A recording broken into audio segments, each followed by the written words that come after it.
Nouvelle attaque terroriste aujourd'hui dans la basilique Notre-Dame de Nice. Un homme armé d'un couteau a tué 3 personnes, 2 femmes et un homme ce matin.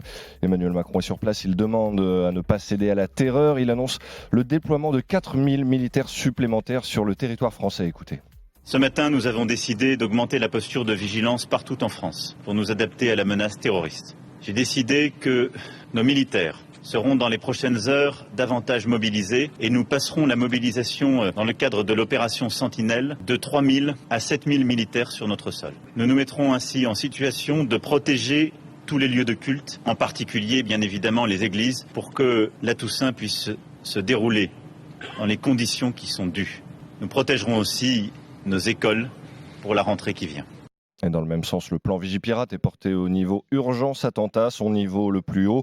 Le procureur de la République antiterroriste doit lui tenir une conférence de presse d'ici 1 heure, alors que l'assaillant a été blessé puis interpellé ce matin, peu après les faits. Et on en sait un peu plus sur son profil, Kelly Vargin.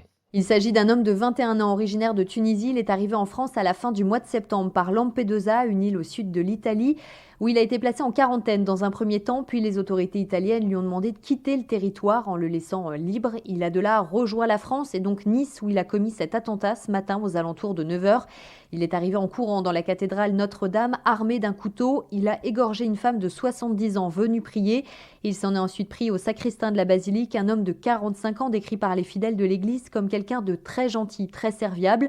La troisième victime est une femme de 44 ans. Elle a reçu plusieurs coups de couteau. Elle est parvenue à s'enfuir de l'église, mais elle est décédée peu de temps après. La police municipale, prévenue par des témoins, a réussi à neutraliser l'assaillant. Il a reçu plusieurs balles et il a été transféré en service de réanimation à l'hôpital Pasteur.